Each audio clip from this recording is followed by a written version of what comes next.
Assalamualaikum warahmatullahi wabarakatuh. Izin memperkenalkan diri. Nama saya Muhammad Fikri Tejar Pratama, NIM 120 210 123 dari Prodi Teknik Sipil kelas RB. Di sini saya ingin menjelaskan tugas mekanika tanah 1.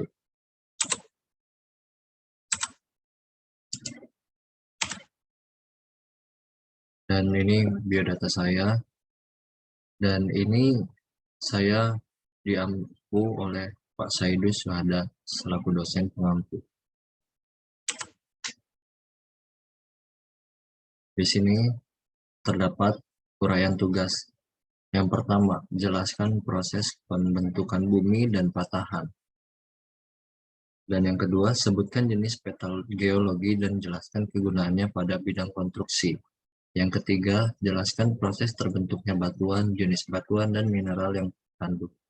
Dan yang keempat, sebutkan proses pelapukan batuan dan jelaskan jenis tanah yang terbentuk. Proses pembentukan bumi dan patahan. Proses pembentukan bumi. Permukaan bumi memiliki dua tenaga utama yang menjadi penggerak dan penyebab perubahan pada muka bumi. Proses pembentukan bumi oleh kedua tenaga ini dapat terjadi secara cepat atau terjadi dengan proses yang lama dan panjang. Kedua tenaga pembentuk muka bumi ini adalah tenaga eksogen dan tenaga endogen. Dan sebelah kiri saya ada yang namanya pembentukannya dan proses-prosesnya, dan ada atmosfer dan lain-lain. Tenaga endogen. Tenaga endogen terdiri dari dua, yaitu tektonisme. Tenaga tektonisme adalah tenaga yang berasal dari dalam bumi. Tektonisme adalah gerakan yang berupa gerakan mendorong dan menarik secara vertikal maupun horizontal.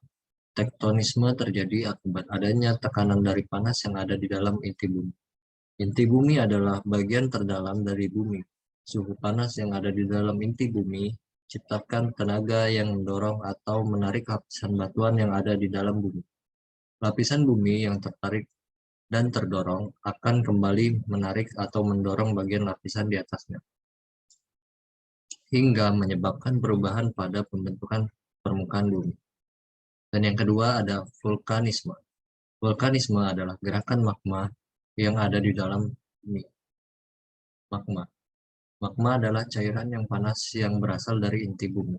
Magma yang panas mendapatkan tekanan. Magma yang ditekan ini akan keluar mencari tempat dengan tekanan yang lebih rendah. Magma biasanya keluar melalui pipa alami yang ada di perut bumi. Pipa tersebut bernama terusan Kepundet. Magma yang keluar dari dalam perut bumi akan meletus dan menjadi lava. Kedalaman dari kantong magma yang menyimpan magma mempengaruhi kekuatan letusan dari gunung api. Semakin dalam kantong magma, akan semakin besar letusan yang dihasilkan. Lava yang keluar dengan letusan yang kecil dan cair akan membentuk dataran tinggi yang luas disebut plato. Selain itu juga, magma yang encer juga dapat menyebabkan bentuk gunung api yang menjadi semakin landai. Tenaga eksogen. Yang pertama ada sedimentasi. Sedimentasi adalah proses pembentukan muka bumi melalui pengendapan materi-materi sedimen. Materi sedimen berasal dari pelapukan batuan, pelapukan sisa-sisa makhluk hidup, maupun pasir. Tenaga yang membawa materi sedimen ini adalah air, angin, maupun glester. Sedimentasi oleh tenaga air terjadi di sungai dan laut. Yang kedua ada erosi. Erosi adalah proses pengiskisan yang terjadi di permukaan bumi. Air, angin, maupun glester memiliki kekuatan untuk mengikis permukaan bumi. Hasil pengikisan itulah menjadi materi sedimen. Dan seperti gambar di samping kiri saya, yang ini, patahan. Pengertian patahan. Patahan bumi adalah perubahan bentuk bumi yang terjadi akibat adanya tekanan tenaga endogen yang cepat sehingga permukaan bumi tidak sempat melipat dan timbullah patahan. Patahan sesar ini biasanya terjadi di daerah yang berbentuk bebatuan. Biasanya patahan terjadi akibat adanya gempa bumi. Bentuk-bentuk patahan ada 4 macam, yaitu patahan vertikal, patahan horizontal, block mountain, oblique. Contoh patahan di Indonesia, patahan Semangko mulai dari Aceh hingga Semaka Lampung, patahan Lembang di Bandung, patahan Opak di Bantul Yogyakarta, patahan Flores di Nusa Tenggara, patahan Palu, Gorontalo dan Matano di Sulawesi, patahan Jakarta di sepanjang Ciputat Kota, patahan Banda di Laut Banda, Kepulauan Maluku. Yang kedua ada jenis-jenis peta geologi dan kegunaannya di bidang konstruksi. Peta geologi adalah gambaran tentang keadaan geologi suatu wilayah yang meliputi susunan batuan yang ada dan bentuk struktur dari masing-masing satuan batuan tersebut.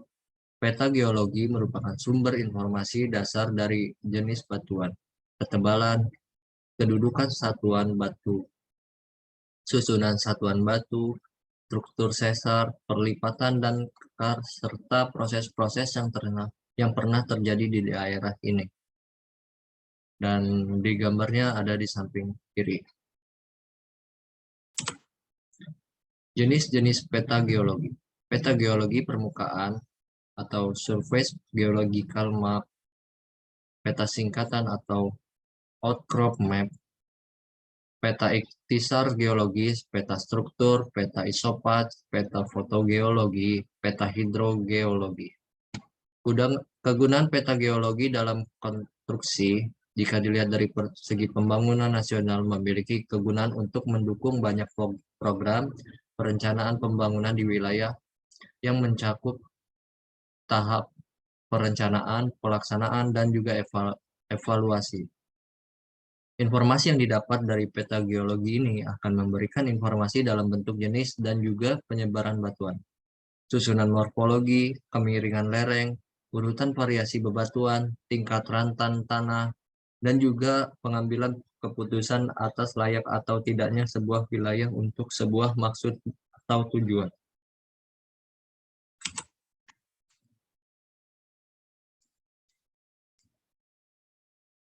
Oke, proses terbentuknya batuan, jenis batuan, dan mineral yang terkandung. Seperti layaknya proses terjadi hujan, batu pun juga demikian. Setidaknya ada beberapa proses dari siklus batuan ini. Proses atau siklus ini melibatkan 3 pokok jenis batuan, yakni batuan beku, batuan sedimen, dan batuan metamorf. Ketiga jenis batuan ini ternyata terjadi dalam satu siklus yang sama. Dengan kata lain, ketiga batuan ini terbentuk saling beriringan. Berikut merupakan proses siklus batuan. Dari gambar di sini siklus batuan, dari batuan beku, ini dapur magma, batuan luar leleran, batuan sedimen, dan ini batuan metamorf, lalu dapur magma. Lalu dia beginilah siklusnya. Magma mengalami kristalasi, magma mengalami pengangkatan dan pelapukan, mengalami erosi, pengendapan dan pembentukan batuan sedimen. Batuan sedimen berubah menjadi batuan metamorf, dan yang terakhir batuan metamorf atau malihan berubah lagi menjadi magma.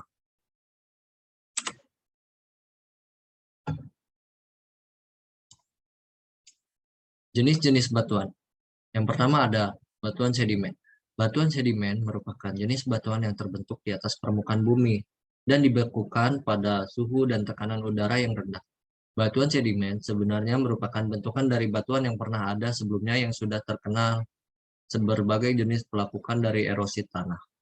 Material hasil dari pelapukan dan erosi ini kemudian mengendap di dalam sebuah cekungan dan berkumpul menjadi satu sehingga lambat laun karena adanya tekanan udara dan suhu yang rendah menjadikan kumpulan tersebut sebuah batu baru. Material tersebut kemungkinan mengeras atau membentuk dan mengalami litifikasi sehingga menjadi sebuah batuan sedimen. Di dalam permukaan bumi sendiri, jumlah batuan sedimen ini diperkirakan mencapai 75%, sedangkan Di dalam kerak bumi diperkirakan ada 8%. Klasifikasi batuan sedimen antara lain batuan sedimen klasik, sedimen biokimia, sedimen kimia, sedimen vulkanik. Dan ini dia adalah batu-batuannya. Batuan metamorf. Batuan metamorf merupakan batuan yang mengalami perubahan atau transformasi dari batuan lainnya yang sudah ada sebelumnya dan bersama dengan adanya proses metamorfosa sehingga membentuk bentuk baru yang berbeda dengan jenis batuan sebelumnya. Jumlah dari batuan metamorf di dalam bumi ini cukup banyak dan pembentukannya sangat mudah karena adanya kedalaman tempat yang sangat dalam, adanya tekanan udara yang sangat rendah atau tinggi, dan tekanan dari batuan yang sudah ada di atasnya. Proses pembentukan batuan metamorf juga bisa terjadi karena adanya tabrakan lempengan benua yang menyebabkan adanya tekanan horizontal, distorsi, dan gesekan pada lempeng tersebut. Batuan metamorf juga bisa membentuk karena adanya pemanasan dari magma yang ada di dalam perut bumi. Jenis-jenis batuan metamorf antara lain batuan metamorfosis kontak, metamorf regional, metamorf katalastik, metamorf hidrotermal, metamorf tindihan, metamorf dampak. Proses pelapukan batuan dan jenis tanah yang terbentuk. Secara umum, pelapukan dibedakan menjadi 3 macam, yakni pelapukan organis atau biologis, pelapukan fisika, dan pelapukan kimiawi atau kimia. Pada dasarnya, ketiga jenis pelapukan ini bekerja bersama-sama, namun ada kemungkinan salah satu proses lebih dominan dibandingkan dengan yang lainnya. Itulah sebabnya muncul salah satu jenis pelapukan. Pelapukan organik atau biologis, yakni pelapukan yang disebabkan karena adanya makhluk hidup. Contoh dari pelapukan organik atau biologis ini adalah hancurnya batuan karena adanya tanaman lumut yang hidup menempel di batuan tersebut. Pelapukan fisika, yakni pelapukan yang disebabkan oleh perubahan suhu atau iklim.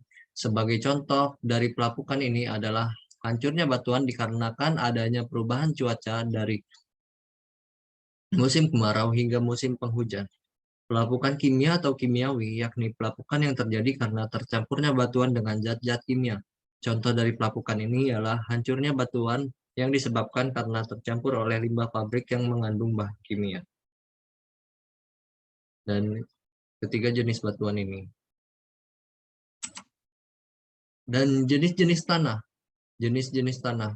Yang pertama ada tanah humus. Tanah humus berasal dari pelapukan ranting daun dan bagian tumbuhan lainnya. Jadi, tanah humus adalah tanah yang muncul akibat tumbuh-tumbuhan yang membusuk. 2. Tanah aluvial. Tanah aluvial merupakan tanah yang terdapat di sepanjang aliran sungai.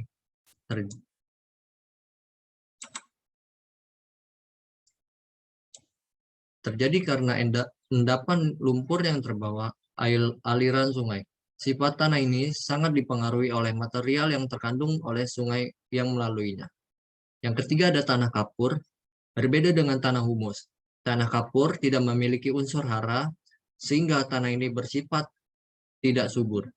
Hal ini terjadi karena tanah kapur berasal dari pelapukan batuan kapur yang tidak mengandung unsur hara. Yang keempat adalah tanah pasir. Tanah pasir merupakan tanah yang berasal dari pelapukan batuan pasir. Yang kelima adalah tanah organosol. Tanah organosol atau tanah gambut adalah tanah yang terbentuk dari bahan induk berupa bahan organik hutan atau rumput-rumputan yang mengalami pelapukan. Dan yang keenam ada tanah laterit. Tanah laterit terbentuk karena unsur hara hilang dalam tanah akibat erosi atau terkena hujan terus-menerus. Tanah ini memiliki warna merah bata karena banyak mengandung zat besi dan aluminium.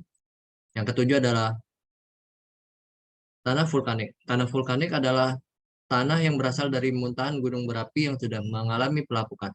Tanah vulkanik ini mengandung banyak unsur hara sehingga sifatnya sangat subur. Sekian hasil dari PowerPoint saya. Saya akhiri. Wassalamualaikum warahmatullahi wabarakatuh.